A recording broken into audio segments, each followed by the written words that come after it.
Hey, what's up, people? I'm back. Second time this week. And, oh yeah, because Gino's out this week, and this is easier than writing stuff. But that's not the only reason. It's also because I haven't talked to my man D.E.O since one of Morosco's hiatuses back earlier this year, and he hit me up and said he wanted to do one, so here we are. What's going on, man? Not much, chilling before I go fly to Miami. So, it's a tough life. This is a guy that works, 2 days a week? 3 days a week? If even that, it's only been like once. It's only been like 1 day a week for like the past month, so can't really complain about shit. Well, there you go. You just go. He started writing fan posts over at Bloody Elbow again, and there's some crazy shit in the first one he sent me. So, and we're gonna guilt him into writing some stuff for Cageside too. But we're just here today. I don't know. There's a lot going on in wrestling and the world, and so we're just gonna shoot the shit. Yeah. Anybody got a problem with that? Fuck them. I think so. Fuck them. Fuck. So, what do we want to bitch about first, or what do we want to talk about first? Sorry, I don't want to start negative. We can get there, but I mean, if we want to start positive, this week we probably have one of Charlotte's best promos that she's had ever. There you go. That was great. It was actually the crowd wasn't worth shit, but that's to be expected from Tejas. So where do you stand? Where do you stand with the whole Sasha Charlotte never-ending battle thing? Where do you fall on that spectrum? So I'm okay with them continuously having matches because they're always good matches. Like They have great chemistry. Like Rey Mysterio and Dean Malenko had great chemistry back in the day. Like you have certain people that just work really well, and it's always going to be great. Now, I do not appreciate the fact that like all the other women are just kind of being cast aside because that sucks. I want to see big sexy Nia Jax out there. I want to see, whenever the fuck Emelina actually is going to show up. Because I have a feeling next week. We'll see. If she gets Eva Marie, I will just completely write her off altogether. Another one of those. Oh well. She got strep throat while flying from such and such, and she'll be here next week. No, I'm done. That's it. It's game over. Yeah, I'm waiting to see. I don't know, because this looks a lot like an Eva Marie gimmick, but we don't know anything about it. I'm not complaining because any excuse to put up her Instagram pics and shit is okay by me, but A-okay. I have no idea I assume she's a vain heel, but we don't know. Right. And the thing is, I'm pretty sure she'll make it work no matter what it is because Emma is incredibly talented. So we'll see. The only thing she couldn't make work is Santino's goofy girlfriend, and I don't know that anyone on earth could have made that work. So no. Although Beth Phoenix wasn't bad in that role, but they let her play it different. Right, exactly. Right. Yeah. So I'm kind of. What do you think? So there's the argument, right? Which I kind of buy into. I mean that they have. By shoving the two of them down our throats, so to speak, instead of building up the whole division, that's what's made them stars. That's why they drew the ratings. That's why, I think there's some logic to that. I think you could do both. You could make them the main event nonstop for 6 months while you're also telling a little side story about Nia Jax versus Emma or whoever. Definitely. But, yeah. So we'll see. Yeah. So that's so they're going to do an Iron Man match, Roadblock. Yeah. There we go. Which I know they're going with the whole tagline. It's the first one ever. Well, actually, it's not. Actually, okay.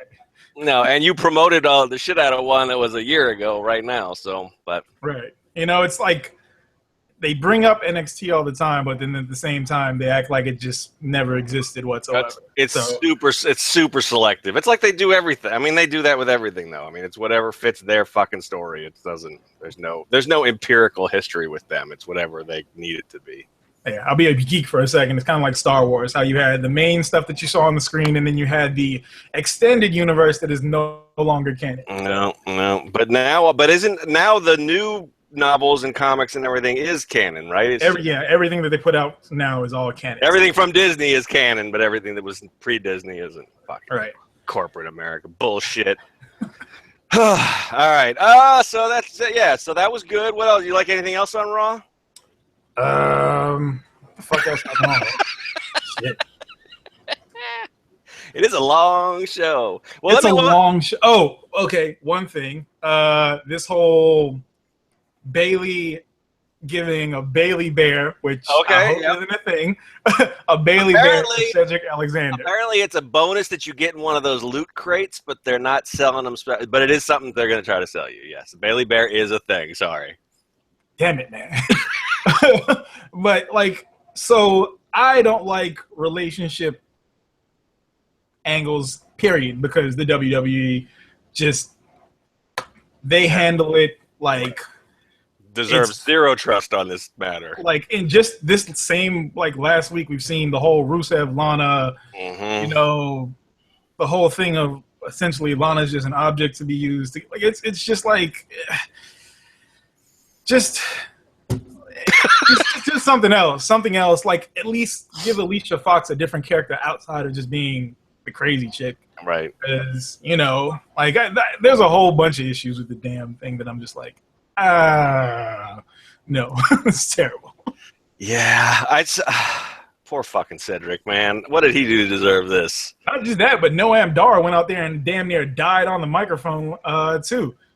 On Tuesday. Why do they keep giving? We're gonna jump around, but why do they keep sending these? Why do they keep sending these cruiserweights out there to die? They fucking poor Drew Gulak. I don't know what I don't know what happened to that man last week, but it was painful to watch. Everybody doesn't need to talk. Yeah. Shit. Like everyone does not need to talk. You know, like just the whole way that they have 205 Live. If you're gonna do it before SmackDown. Like do it while the crowd is fresh and they're going to cheer for things. But it's already been 2 hours. I don't know if they film whatever other. They got rid of the other one. They got rid of it. Was either main event or superstars they used to do before. They cut that, so at least they're only there for 3 hours total. But it's still right. You got the SmackDown main event, and then you want these people who have never heard of these guys to stick around for 5'10" people, and that's not going to happen. Right, it's not. And like you have a few guys that really work. Cedric Alexander being like he is far and away the most over person there. Like even when Rich Swann comes out, it's still kind of like, it's the guy with the bad dreadlocks. Cool. But with Cedric Alexander, like they announce him, crowd goes crazy. Yep. So, you know, it's just kind of like it's there for you. Like, you know, it's here. You guys can grasp it. The fuck are you doing? Yeah, that's why I said, I try to avoid the whole political hit theory and stuff, but damn, it sure seems like they just can't get out of their own way with this cruiserweight stuff. So I have to wonder, like, is somebody, I don't know. And like, they just started the promo packages for it when I'm like, why are you going to do this now? Right. After you started, you should have been doing these for weeks or even months now, so that people actually know. You know, like the one that they did on Mustafa Ali was really good because he's a good talker. You know, the Cedric Alexander, all the stuff that Rich Swann won. I, being the emotional cancer that I am, was fucking bawling. So, you know, like this. Well, and they've given it to us, and again, I'm trying to think because you watched the Cruiserweight Classic, right? Yeah, so we're on the same boat. I always have to check because most of the time I host this show with somebody who can barely pay attention to Raw. So I'll probably be fired in a moment. But yeah, they've already sort of educated the whole main roster, the main universe, that these guys don't matter, and now you're going to try to tell us how special they are. It's like you did it fucking backwards. Right. I don't know if you can. I don't know if you can get the. I don't know if you can fix that now. I mean, I don't. Hopefully, you can try, but y'all fucked. Y'all fucked up in this one. Like, there's no real way to kind of tiptoe around it. Like, and I get that they have to do things on a week-to-week basis because injuries, so on and so forth. But you still could have rolled these people out. You know, like I think they might be kind of gun shy after the whole thing with like we had the promos for. Shelton Benjamin for like 2 weeks and then out with an injury for a year or whatever. So I can see they could kind of gun shy from that. But still, put the stuff out there for Lince Dorado. Put the stuff out there for Grand Metalik. Nobody gives a fuck about the Brian Kendrick. Sorry, they just don't. I give a little bit of a fuck about the Brian Kendrick, but like the crowds don't because he's just the style that the smaller guys wrestle especially since it's been neutered. It's not gonna go, like the first match, like everything that's fucking wrong with the product can always be linked back to one specific moment. Roman Reigns, and this, like 205 Live, when they had the first Cruiserweight match on Raw, that shit was bananas. And people were actually excited for it because you have all these people that can do things that we haven't seen in a long ass time. We just haven't seen before.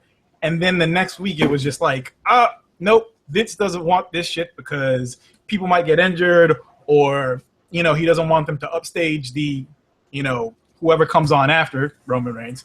And it just it's just like, this is stupid. Like you guys fucked yourself every time you have something good. You go back to and we always have to remember, this is it's an old man in his 70s still running this shit like it's a carny show. It's not, so.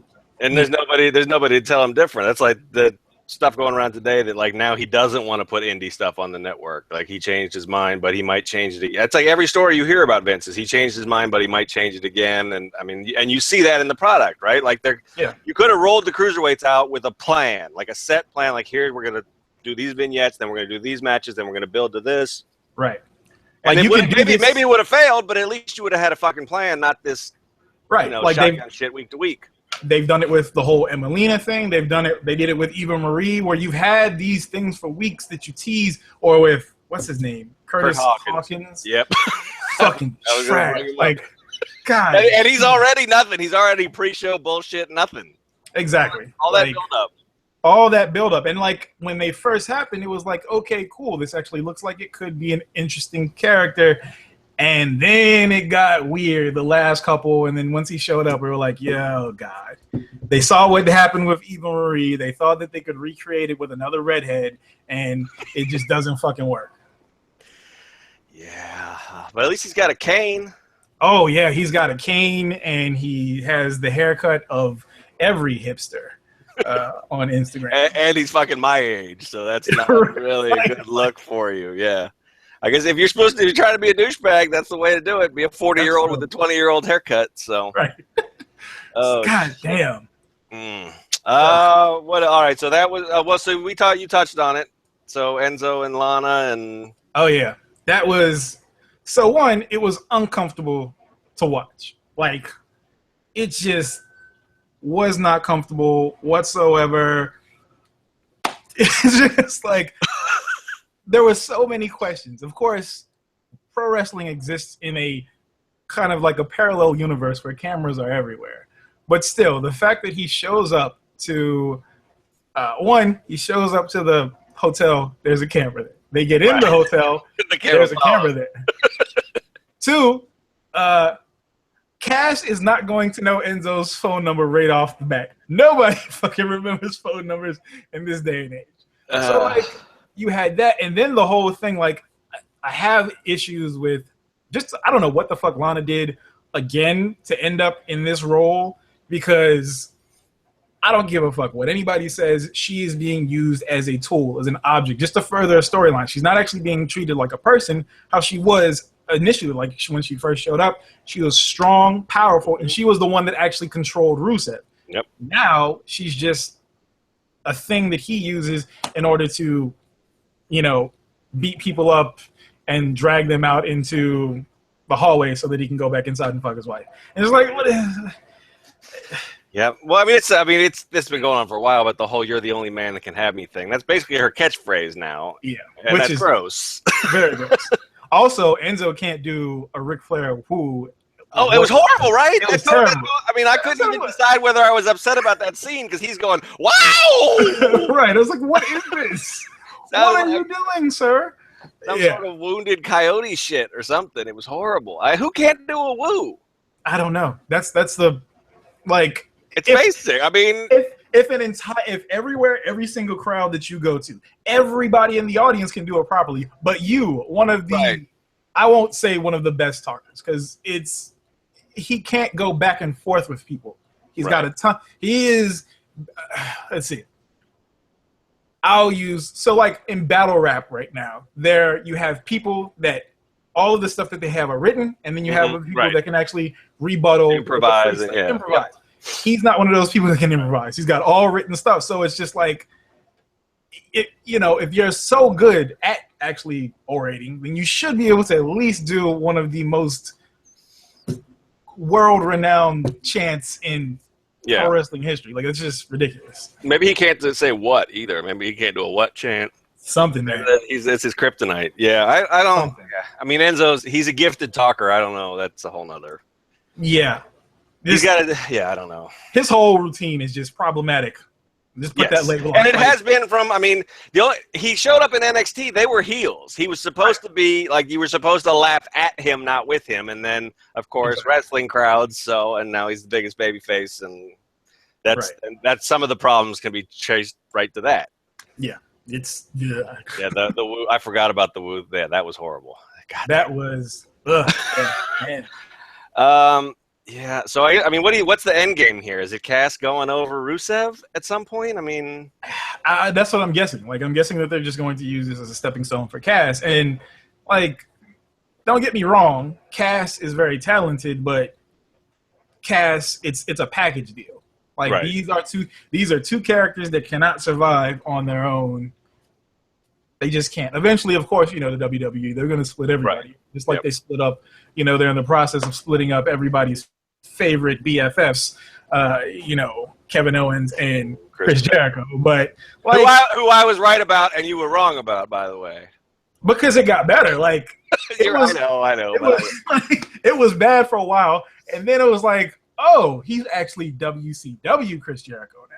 It's still in there. It took a while. I still think some of that was intentional, but some of it was just bad. I definitely his wrestling was definitely just bad, and now it's bad, but with good psychology or something. But he's right.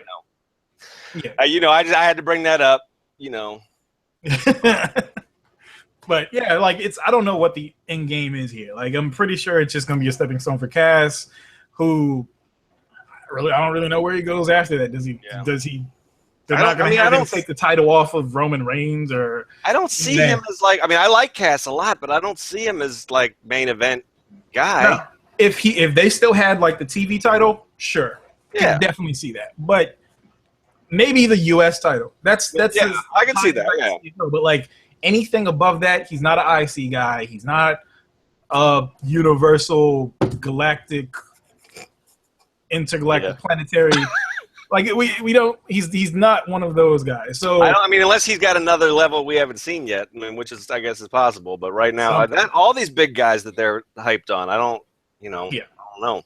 Like, they're hot tags at best. Right. Like, he's a hot tag. I don't want to say Jason Jordan's also a hot tag. Jason Jordan is a great hot tag. He's the hot tag in the but like, he actually has a bit more. He actually can wrestle, like really, really wrestle. Yep. So, I don't know where the end game is here. It'd be interesting to see what they do, but I have no faith in the WWE when it comes to with these things. Because, like, at least they didn't have him get drugged or anything like that. Like, I was expecting him to get drugged. Somehow there would be necrophilia involved as well. Like, there might have been rape. Like, Rusev would read him a poem and then shove him up against the wall or something. Yeah. Well, we already had Baron Corbin sexually assault Callisto. That's true. Yeah, many times. So, yeah, but I don't fucking know. Do you think? I mean, I don't know, because here's one thing that goes through my head. I don't know. Lana's. I mean, she's part Russian, so didn't she grow up in Florida? Florida, yeah. I mean, maybe she just thinks that this is. I mean, maybe she's like a a Trump voter kind of woman. Not that there's anything. Well, there's something. Hey, that's what you do. That's what you do. But like, so I mean, maybe she doesn't have it. Maybe she's like has a role in This Is My Character. I don't know. I mean, so speaking of that, actually, myself and the Nacha Demo girls, Stunning Stella and the Enigma and Clyde. Enigma. Shout out to y'all. We had a little thread going on about 2 weeks ago about that whole thing, and apparently Lana decides to just search her names, search her name, and she came, talked to us. It was cordial, but then she went after another guy on Twitter. I forgot what his name was. But it was like she got really offended by what people say. And it's not like people said anything wrong. Like, it's just how a lot of pro wrestlers see themselves and how the general public are just completely different things because they live in that bubble. This is their life, essentially. So, of course, to them, it's going to be like, oh, this is going to be terrible, and I'm going to be this, that, and the other. Like, I don't know about all that. Yeah. I don't know about all of that. So what were you guys saying about Lana, and what did she say to you? It was about total divas, is what it was. Okay. And like I said, like, she's a dork. Like, she doesn't seem like the kind of person that would actually be able to survive in real life. Gotcha. Yep. And I only watch Total Divas via YouTube clips and the recaps on our site, but I support that. Like, on it. Yep. And she was like, "Oh, this is and I said, like, her body's crazy, which it is. And Jim the Anvil Neidhart was just uber perving on it. So we just had that back and forth, and it was funny, But like, I've seen, I was curious after that happened. I was like, oh, okay, let's see. And she does that all the time, where she actually goes, searches for her name, sees what people says, and then gets offended by the stuff that aren't complete praise. Because, a lot of people, the majority of her fans are pervy dudes, and then you have the Yas Queen crowd that is going to whatever. Which is just that's so fucking weird, Yeah, like, anytime it's a wrestler or, like, coming from the MMA world with Conor McGregor, you go to anything he posted, you just see dad all over the place. And like, what? Fuck is this? Where are your parents? Right. Yeah. These will be like grown-ass men, and like they're 30, 35, 36 talking about dad. I'm like, what is this? Yeah, that's how. and this is how I'm blocked by Baron Corbin. I'm pretty sure is because he just. I was actually the thing that he blocked me over. It was I was just making a joke, playing up on the Twitter beef he was playing around with, but no. Right. he just saw it was something negative, and yeah, I'm still blocked from Mauro Ranallo from my MMA days. Apparently, Mauro's a quick block. Mauro is sensitive. Yeah, Mauro gets in his fifis all the time. All the time. Yeah. Well, I guess he hasn't blocked me, but I must not be loud enough or something. Because you could say something that is flat out fact, and it could be positive. He'll still block you. So there's that. I only have to deal with like 1,000 Twitter followers, so I don't know what it's like, and I get people who deserve to be blocked too. So but Mauro, well, that's a whole nother. Which I like Mauro. Mauro in pro wrestling is great. He's perfect for pro wrestling. Not so much for MMA. I like Mauro. I like Cruiserweight Mauro a lot better than I like SmackDown Mauro, though, too. Yeah.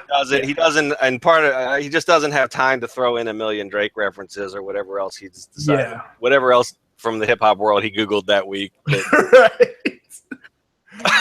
I don't know. His whole kind of thing is just like, I don't know what the fuck's going on here. It's a little weird. So that was Raw, right? What else? So I don't know. So you think Roman's gonna win at the Roadblock end of the road? Who's he going against again? Owens, the Universal Championship. Owens. You just blocked that all the way out. Like, it'd be stupid if they did. Like, it's just he's still not going to get the reaction that they want, especially over an indie darling like, Kevin Owens. It's just not, it's not going to happen. Like, you have one of the best talkers, interactors, I should say, on the roster, and then you have the big dog. And it just don't work. It just doesn't. I know they wanted to, but they've fumbled it, which, like I said earlier, there's always that one, everything that is, when the crowd sours on a person, can be traced back to one specific moment. And for Reigns, it was when he was put out with, was it the hernia that he had? Yep. A few years ago. So, he was red hot. He was, Roman Reigns from the Shield that we loved. We still had the sympathy for him for Rollins turning on him, all that stuff. And then he's out with an injury for however many months it was. Yep. And then they just tried to shove him right back in after people had already moved on to other people. And it just never caught back. Like, they never let anything, they never let him start to grow organically again. Because once he showed an inkling where the crowds are behind him, they're like, oh, he's in the black now. Put the fucking rocket to his back. And it just doesn't work. So they would be stupid if they did this and they had him go over, because he'll get nothing but heel heat. Like, well, the thing with Roman, they keep making the same mistake. This will be the third if they push him, if they put him over Owens now, which I'm not sure if they will or not. But I think there was a rumor that they would. There was some sort of bullshit speculation that like Vince wanted him to be able to say he was a double champ like Connor, so that they were going to put the belt. I don't know. But if they do it, this would be the same. They did this last year. They had sort of built up a little goodwill with them, and then they threw him in that like League of Nations or whatever the fuck that bullshit was called. Yeah. And and they just started shoving him down their throats. So it's those like the Rumble, then that last year at this time, and now maybe again, where instead of I think he's starting to win over a few more of his skeptics by staying at the U.S. title level, by delivering a little bit better promos. His matches and having good matches. His matches have never been. Yeah, they've never been bad, and he's learning a little bit more how to put everything together and not just be the big moment guy. Right. But if they were to shove him right back to the top again now, you're going to lose all those people that have started to come around again. So all that goodwill that you had before will just be completely lost. Which would totally be something that they would do. Of course. Especially since they're riding high because of fucking Vince's wife right now. But whatever. Oh, yeah. Enough about that, though. Well, we can talk about that. I don't know. I mean, whatever. Here's my question: do you think that they're going to use this as their opening to start talking about Trump? Because they've been pretty smart about it. Like they changed his Hall of Fame bio to say he was president-elect. But other than that, we didn't get the congratulations video package. They were smart. They realized more than half the country didn't vote for him, and they kept quiet. Yeah, no. If they did that, they'd be this is something that you think they won't do it. If they did, it would be the biggest mistake that they could do. Because one, this is such a divisive subject that if you have people are fighting, getting killed over shit like this right now. Like, if you do this, I don't care if we're all here to watch pro wrestling. That is something that is going to make people turn very quickly. And especially when you've already run these things with these, let's just say it, racist and xenophobic angles like We the People. Like, this could turn very bad in the crowd. Like, this could be something that they, of course, in Vince's mind, he's like, oh, it's whatever. We can do whatever. They're not going to do anything. You've already had people jump into the crowd just to be part of the show. Yep. This could be something where you would have people that aren't there to, be part of the show. Like, they're there to just inflict harm because you've put this shit out that not only offends them, but like it touches them in a way that somebody like Vince is never going to understand. Right. So it would be stupid if they did like that. They should just stay out of it, out of politics stuff completely. Just, let it go. I hope you're right. I'm a little bit because the other thing I could see is just like you're in a crowd and they roll the video package, talking about President, Hall of Famer, congratulations, Linda, whatever, and somebody in the crowd boos next to somebody in the crowd that cheers, and then you got to fight in the stands. Which then will that's one of those things that could spread like wildfire. And if it's one thing, if it's, hey, we don't like Hulk Hogan for what he said, that's one thing. Hey, Sin Cara sucks. That's, people aren't really going to care about that. But if you have somebody that is booing Trump and you have one of these, lunatics that whatever, if anybody says anything bad about him, they attack. Like, it's going to be, that'll be a problem because people can just start jumping in and it will just spread throughout the crowd. So, it's one of those things where it's like, if they were smart, and this is WWE that we're talking about. Right, so if they were smart, they just wouldn't mention it. Just don't mention it, Does this and also because it's conflicts of interest as far as all the other stuff goes. Well, that's true. Yeah, now, especially now that she's in the administration too. So right. Does how closely tied they are to him? Does that affect you as a fan at all, or does it just fall into more like you always have to have cognitive dissonance with WWE and that's the thing. This is one of my shit. pro wrestling is one of those things that no matter how shitty it is, even I took years away from watching it when I was really into my event phase, right? But like, it's one of those things I know, you know, it's part of it, but it does change a bit. Like, I don't want to spend as much money, you know, like if there was a way that I could support the entertainers directly, I would. Mm-hmm.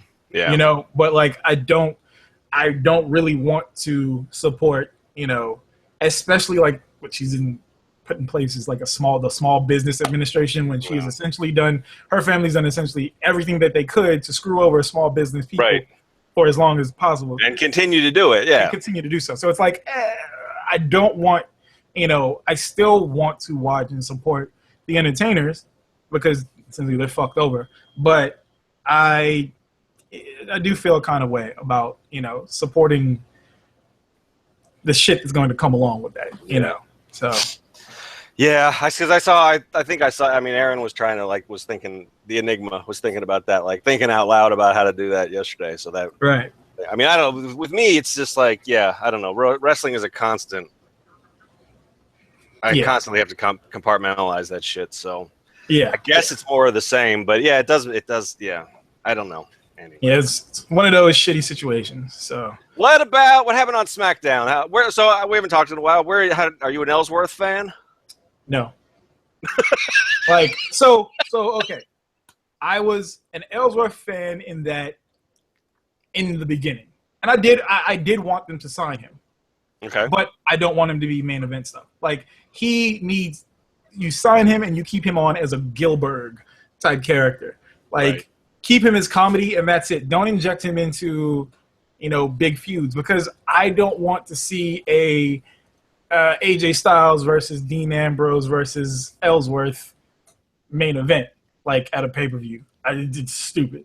You know, like, sure, give him his spots every now and then. They gave Gilbert spots every now and then. But don't have him be something that he's not. Like, don't try to, you know, just because the crowd got behind him, that doesn't mean that we want them to be pushed to the moon. It's kind of like with Blue Pants. Like, yeah, we got behind Blue Pants, but we weren't kidding ourselves and being like, oh yeah, she needs, like, she's really good, yeah, like certain acts need to be here just for, you know, comedic value and to, you know, give a little bit of different looks to the show. But no, there's no reason that he should be where he is now. Like, he's good on the mic. I'll give him that. I was actually quite surprised that he was actually pretty decent on the mic, but it's just like, he doesn't need to be doing what he's doing now. Like, yeah, I give them props for creatively keeping him in the story since he's over. Like, they haven't just done the same thing. Like, now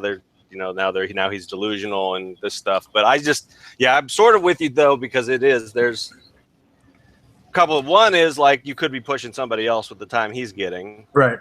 And two is, I mean, and this is a problem I have with SmackDown in general, which I enjoy, and it's the better show and blah, blah, blah, but it's the same stories. I mean, like, they've done a good job of making them feel fresh, but we've had Dean versus Styles with Cena in there occasionally since the brand split. We've had Dolph versus Miz since the brand split. Right. You know, we've had the same, I guess at least they rotate 4 or 5 women through instead of just 2, but it's still, there hasn't been a whole lot. It's been Nikki and Carmella since the brand split, pretty much. Which, speaking of Nikki and Carmella, that match was terrible. I don't give a fuck what anyone says. People were trying to defend it and be like, well, it was a safer match for Nikki. I don't give a fuck if it was a safer match for Nikki. When we've seen this, that's the thing. When you this is where the brand split is terrible for the 2 separate products, because on Raw the previous week you had Charlotte versus Sasha, which was fucking crazy. Yep. Like, Sasha was going at Charlotte like she was legitimately trying to kill her with that kendo stick. And then you have Nikki, who can't even hold the kendo stick the proper way. And instead of hitting Carmella in the back or anywhere, she's hitting her in the butt. And then she used the fire extinguisher for exactly 5 minutes and 17 seconds. Yeah. And it was just like, I get it. If you don't want Nikki to be put in these dangerous positions in matches, then fine. Book her in regular matches where she's not going to do that. But when you put a no DQ tag on it, and then you have the whole no DQ, but they can be counted out. It's just not a dope no DQ match. You know, it was, you know, just didn't make any sense. So, yeah, that was terrible. But yeah. They didn't do I don't think they did the women any favors with either of those stipulations at TLC, because the tables match is a tough match to do too. And but yeah, I'm with you. I thought that match was horrible. And if the excuse is that they're protecting her neck, then don't book her in the fucking match. Right. I was thinking, like, if she's not, if your Extreme Rules match spot is going to be a 5-minute fire extinguisher thing, then you're fucked up. You've got exactly like, and you, especially when you have to follow something like you previously had, like that's just. You know, and like the Alexa, and the thing is, like with the Alexa Bliss Becky Lynch match, it was good. You know, that was actually a very serviceable match. You know, that was dope. But like a lot of when you have just that type of stipulation, it's, you know, if you have someone that's hurt, just keep her on as just a story role if you want to, or just have her do squash matches if you want to. If you've been doing squash matches with all these people for the longest time, you can still do that with other people. You don't have to, you know, just keep the squash matches for Nia Jackson. Yeah, we didn't miss him this week. No. So your girl Natty's going to get to talk a lot in this new angle, though. No, thank you. No, thank you. No, thank you. Nope. I thought of you as soon as they started doing that backstage. I'm like, oh, fuck. Here we go. Natty can't act. Period. Like, she cannot act like, and not just that, but then the production crews that the WWE uses. I know they've used the same people for so long. You need to get somebody new, because the simple fact that this is live and Natty is supposed to be queued up to start walking, but then you shift the camera to her and she's just standing there and then she starts walking, is some Bush League shit. So, and I'm saying this is my background. I'm a videographer. So all of these camera angles and audio things that they do to try to trick and manipulate, I have a hard time not trying to like take those out of my brain when I do it. Right. But Natty can't act. Her voice is just harsh on the ears. Like, there are a bunch of people where their voices are just harsh on the ears. Natty is one of them. Carmella's another one. Like, if you don't, like, go on YouTube and find there's a clip of like what flamingos sound like. That's what Carmella sounds like, especially when she's screaming.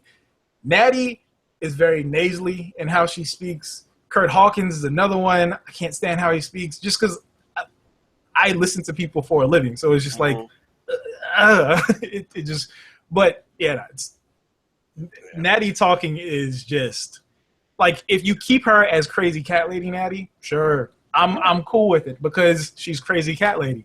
But when you try to have her be something that you're not, it was like, you know, maybe she's gotten better, but as it is right now, she's acting. Yes, exactly. That's you sent me that gift, didn't you? The old John Lovitz skit. Man. That's exactly it. And that all spins out of like, why are they booking these people? They're not booking them to their strengths at all. Like, they put Nikki in matches she can't do. Now we got the whole thing. This could be a fun pro wrestling stupid like who did it angle, but it's going to rely on Natty acting a lot, and which is just going to make it painful as shit. You're right. And it's like, with the rosters being as small as they are now, you know, you only have a few people who it could be. So it's not even like you can go and say you've got this full roster of like 10 women that you can do this with. You only have like 4 or 5. Right. And that's not, you know, you have people like, I guess Trinity's out with with an ankle injury. So now you can't have her, you know, and Becky and Alexa have their own thing that they're still going through. So it can basically only be Nikki. Right. You know, it's just like, Yeah, that's. I mean, since the whole thing, if the motive was to get her on the Survivor Series team, I guess you could, like they said, supposedly Mickie James' sign is going to go to SmackDown, so you could say it was her. But why would she be attacking people over Survivor Series? Right. I don't know. Yeah. Yeah, and there I go thinking too much about a pro wrestling angle again. Yeah. Yeah. What else? What else happened on SmackDown? So we talked. So American Alpha are dope. How do you like the new Wyatts? I'm actually quite surprised that I like it as much as I do. Yeah. I was not expecting much out of it. The in-ring works really well. Like, once they polish the Sister Abigail toss into the RKO, that is going to be awesome. Yep. But with the whole Freebirds thing, I'm interested to see how Randy works with Luke Harper. Yeah. Because Luke Harper is one of the best hands in just on the roster, period. So that could be very interesting. But I'm, as long as they stay away from the bullshit special effects, then we'll be all right. Yeah, once we got away from the fucking Hellraiser backstage scenes and shit. I've been a bit more on board too. I guess but here's the thing. Like, I currently have on a Papa Shango shirt, so it's like I like bullshit theatrical stuff when it's done properly, and it just hasn't been done properly. So yeah, it's just one of them fucking wrestling. Exactly. That's a good thing because you can always just write it off as fucking wrestling and just move on. Yeah. So I guess that's the Miz. I don't know. I mean, Miz is great. Miz is great. I don't know what else there is to say at this point. I mean, like Miz is great. Point blank. Period. Maurice is great too. Wasn't expecting her to be as good, and like especially on Talking Smack. Talking Smack is the best product on the fucking roster. Period. Like Alexa Bliss after TLC. That was one of the best promos of the year. Because the fact that she went from just bawling and being full of emotion to once they mentioned Becky, she was like, whoa, wait a minute, fuck all of this shit. That was amazing. Like that shows how good of a performer that she is. The fact that she can snap between the two so easily. And it wasn't like it was an abrupt thing. It was seamless that she went from, I'm in my feelings to being, fuck this. But she took the cue too, right? I mean, it wasn't just she didn't just flip the switch. It was like the story, the scene called for it, so she went there. Yeah, exactly. Yeah. So and then the Miz as Mike Mizanin as opposed to the Miz, and then the whole thing with because at TLC when you have Daniel Bryan, Maurice, and the Miz going at it, that was just like, okay, this is fucking, and then they fucking cut it. And I was like, oh god. This is but the Miz is great. There are a bunch of people that are doing really well now. Chris Jericho, your favorite and whatnot. The Miz, Alexa Bliss, Sasha's kind of sort of getting better at her promos. I guess she no longer puts peanut butter at the roof of her mouth when she comes out like she used to. So it's it's very people are getting better on the microphone. But the 205 Live guys, stop it. And don't give Drew Gulak with his fucking dominatrix sex. His fucking apron, sex apron, It comes out. There's no explanation as to why he's just like this. And two, I don't like people that don't wear knee pads. It freaks me. I don't know what it is. Like it just looks weird. Especially if you got pasty ass white knee. I mean, that's just not. Right. I mean, and it's just like we know nothing about Drew Gulak. We've had no promos from him. You've got Tony Nese who's dressed as He-Man, but we don't know why he's dressed as He-Man. You've just got all these things, and it's just like y'all could have done all these segments. You could have been putting stuff out on YouTube, on Twitter, all these outlets that you have, but you wait until now to give us these explanations. And a lot of people complained about why people had to go through NXT before getting to the roster. This is why. Yep. Because on the indies, you don't have to do promos. Like, you can do a little 30-second promo on your little Twitter or whatever, whatever promotion it is, they'll get you to cut a little quick 15-second promo or whatever it is. But when you have to go out there every single week and talk on a routine basis, that's not that easy to do, especially when you're trying to keep a character. So this is kind of why people had to go through NXT. It wasn't so much that they had to do so for, to retrain them how to, wrestle. You have, Samoa Joe, Kevin Owens, Hideo Itami, whoever it is that you had to go through, Finn Balor. It was more so to get the promos ready. And it shows because And to do a WWE style, like here's a fucking script promo, not just like you said, not like here's you're your own character. Get on YouTube after the match for 10 seconds. Right. You know, like some guys can go off the top of their head. The New Day can go off the top of their head. Yep. Chris Jericho, The Miz, Alexa Bliss, Kevin Owens, Roman Reigns, when they actually let him talk, can go off the top of his head.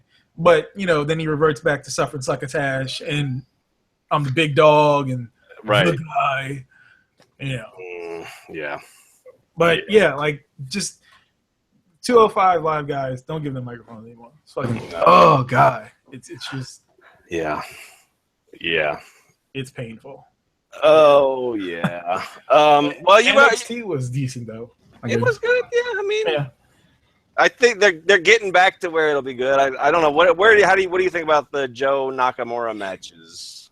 It's cool. Like I'm pretty sure Joe's coming up soon. That's what I take from it. Like I'm pretty sure he's going to come up soon.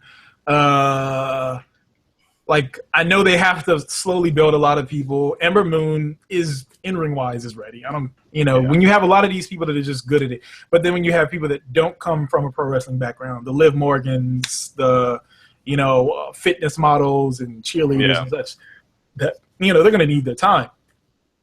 But a lot of them can just go ahead and go up now. Like those, Joe and Nakamura are similar to Sasha and Charlotte, and then they have good chemistry. Like everything looks brutal. They work a very stiff MMA-esque style, so it works really well. So. Yeah, it looks like like you said, it looks like it's over. I guess Joe. I don't know how long Nakamura is going to be down there, but I guess probably until Mania. I guess. Yeah. I don't know. I wouldn't be surprised if he's the surprise entrant in Royal Rumble. Like that would be awesome. Because it actually does pretty well in the match. That would be dope. But yeah. There you go. What else? So I'm a week behind. I didn't see last night's Lucha Underground, but I feel like it's been coming back around. I don't know. Have you stayed with it throughout, or? I didn't watch until I just got Sling TV, or signed up for Sling TV a few weeks ago, and I completely caught up on it. This week's was compared to last week's. Well, I felt like they were starting with Aztec Warfare through last week was like a great that was what got me sucked back in. I was kind of on the fence with LU for a while, but I'm back now after that run of 3 shows, especially last week's. Yeah, last week's was fucking bananas. Like when you bring over 3 of the top Joshi stars, that is a lot's gonna come from that, and like just the fact that like. You had one of the best wrestlers in Io Shirai, who is just hands down, and like no gender qualifier on this, one of the best pro wrestlers in the world. Like everything that she did in that, on the show she was Hitokiri, between she got up to the top rope like that, like everything looked smooth. The drop kick, the moonsault was beautiful. Jumping off the fucking top was amazing. Like you had all of this stuff, and this is how, like for me, this is what I love so much about Lucha Underground is they don't treat women like women. They treat women as performers. They are equal. Sure, they're gonna bring up stuff with like Sexy Star and things like that, but like they still are treated like equals. Like when Pentagon and Taya go at it, like they go at it, and I saw them at a local Lucha Libre show here. They fucking go at it, and it works. It doesn't feel like if you just see a guy go out there and like slap a woman, you're gonna feel a way about it. But in the confines of pro wrestling, it's like they're just 2 characters going at it, and it works. They don't try to make she's got to have a softer match and this is that. No, it's like it just all works. And yeah, this week's pretty interesting. Like. The matches were typical Lucha Underground matches. So, those are always going to be good. Like, the one thing that they had was the whole thing they're doing with Cobra Moon and Drago is pretty interesting because apparently now there's 2 other reptile wrestler people that are coming. What is it, the Snake Clan or whatever? The Snake Tribe, I guess? Yeah. Nice. So that's interesting.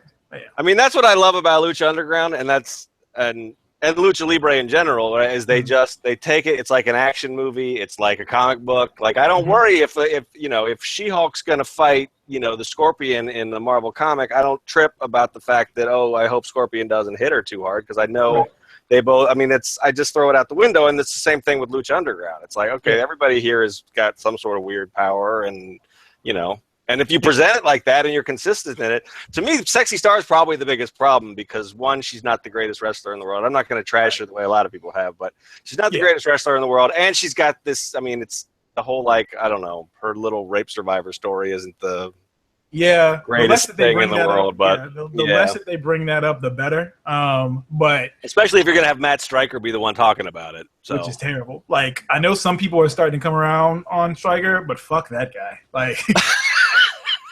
Nah, they and with the whole, what was it that happened the other day when Joey Styles with the bullshit that he did with the Trump joke at the show, and then everybody fired him, and then you had women that are coming out and you're like, oh well, we had stuff that happened like that to us back in the day, and I was like, yeah, but that doesn't mean it was right, like the Mickey James stuff, and who was it?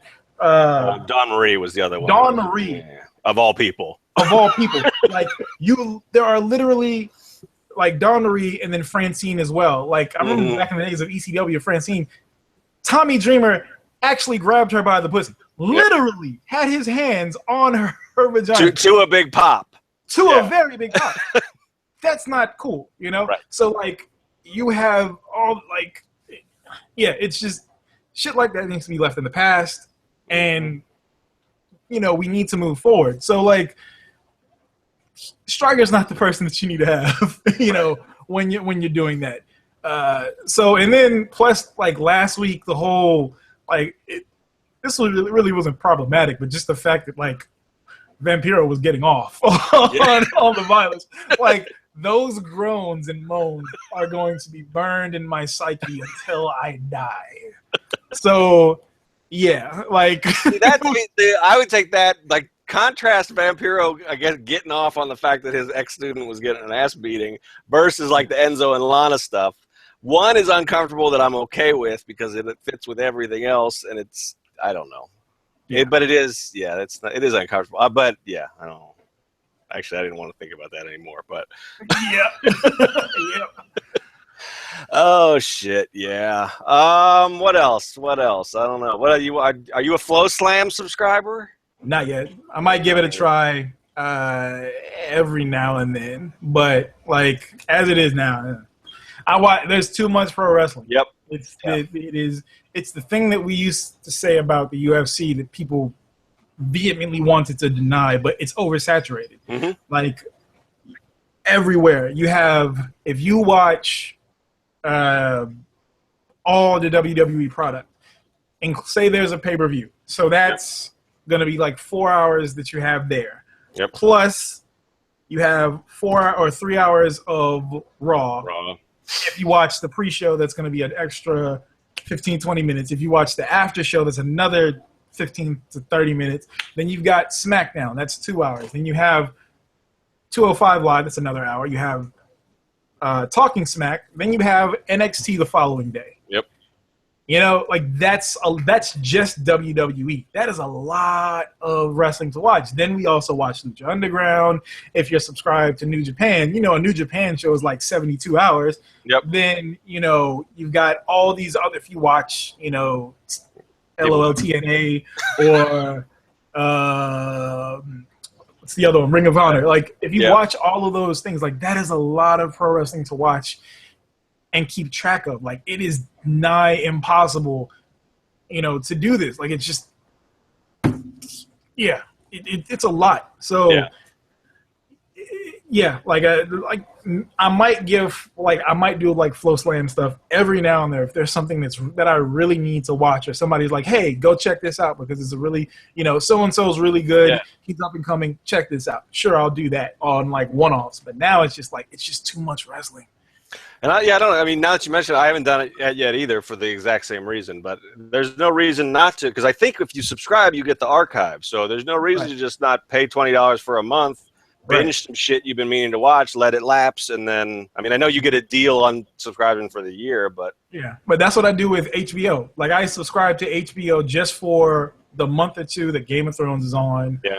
And I'll catch up on Ballers or whatever other stuff is on there too. But otherwise, it's too much fucking shit. Plus, every month, I'm not trying to spend, I'm already spending $25 for Sling. I'm paying $10 a month for, the WWE Network.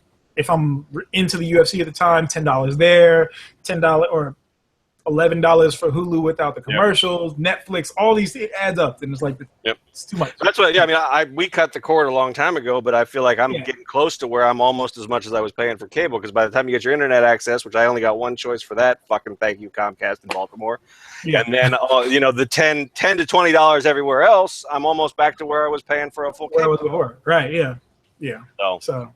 I'm with you. Yeah, and I feel like I'm always fucking, like, I just watched Stranger Things. I was like 2 months. I started a Luke Cage. I didn't even have time to finish it until like a month afterwards. And you've already like missed the whole fucking conversation online about it. I'm sorry about that. Yeah. God damn it. I don't know what else.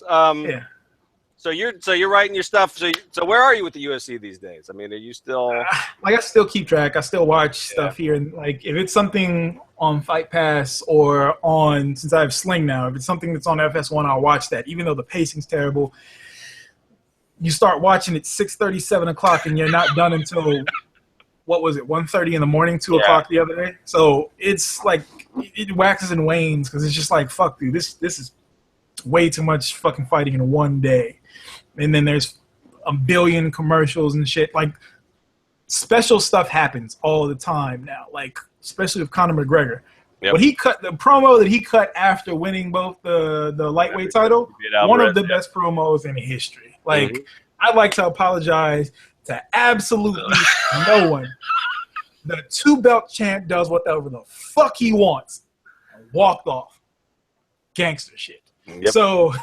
I still watch, but like I don't really. It's not like it was before. Like I used to be in it, like deep into it, but it's not as much as it used to be. Like I still watch Invicta, which is the all-female promotion tied to the UFC. But I don't watch nearly as much as I used to. I got burnt out. I was a moderator for like 3 or 4 years, and like. That when you see the worst out of people, the worst sides of a fan base, just kind of kills, whatever you have going for it. Like, so yeah, I still watch, but most of what I watch now is pro wrestling. So that swings back around to something we were talking about on the award-winning pre-show, which is like wrestling Twitter. So what's your approach to interacting with? Like, how do you keep that? Because I think a lot of people like struggle with, like, it's fun. We want to be on there to talk to each other about what we're watching, but it gets to be just a fucking it's like echo chamber of bullshit sometimes. Yeah. I don't deal with. So one, if you have a wrestler's name in your handle, I don't talk. I just ignore you altogether. If you have their a picture as your Abby, I don't talk to you at all because it's not. 9 times out of 10, it's bullshit. If I go through and I check the media tab on yours and it's all, gifs of Lana's ass and Paige, and I don't deal with it. I just don't like, it's certain things that, just from being a moderator that I noticed, if this is what what they usually, I just ignore it altogether. And I give 0 fucks. So I will go as hard at whoever it is that comes at me, like I talk about everybody, male, female, whatever it is. Like I will go after everyone. Like I have issues with, like I know a lot of times I talk about like queer issues in professional wrestling and women in professional wrestling or minorities, period. So like I'll say something and somebody, if you come at me rude, I'm going to return it to the sender tenfold. Like fuck it, I don't care, There you go. And that block button's real easy after I've said what I needed to say. So, like whether it's, Alicia Fox's bad weave, Sasha's bad weave, Anybody's bad weave. Anybody's bad weave. Rusev's poor choice in facial hair this week. You know, Rich Swann needing to tighten up his dreads. Like, whatever it is, I'll talk about anybody. But, like, when it comes to dealing with people, if you come at me with bullshit, I'm going to give you horseshit. So, like, it just, you know, most people, you know, majority of the people that I've talked to are pretty decent. Yeah. But, like I said, when you have, you know, Roman Reigns or Ambrose Reigns 69, you know, tweeting shit at you, or Lana's butthole, you know, 72, like, there's nothing to be had there. Like, there is no conversation that is going to be of substance. So, yeah, like, and even just like those Twitter accounts that are dedicated all to, you know, to whatever female entertainer's, you know, body is just like, you don't need, that's gross. Like, you know, it's one thing, because I talk about, you know, people that are attractive all the time. If I think you're attractive, it's one thing to say, hey, so-and-so's body is really nice, or so-and-so's attractive. It's a different story to say that I would lick so-and-so's ass after they have had diarrhea and worked several matches. Like, it's two different things, you know? Yeah. So even if that's true, nobody needs to know that. You don't need to know these things. That's for your special time by yourself later on. We don't exactly. You know, when you go and, you know, read your Ambrain's fanfic /fic, I should say, you know, on Tumblr, get your Tumblr on. Exactly, get your Tumblr on. Like, I'm not above, you know, of course I lapse into my things, and, you know, me and the Not Your Demo pod girls, we peen watch all the time. Like, you know, whatever's there, you know, it's one thing to comment about things, but it's when you get gross about it or excessive about it, it's like, chill. So, but yeah. That's how you got to do it sometimes. Yeah, it's nasty out there, so be careful, everybody. Exactly. Be safe out there. All right. I know you got to run. I got to go run the site. What do you got? Closing thoughts? What do you got? Anything? Not really. Like, all right. Support good podcasts. You know, Not Your Demo.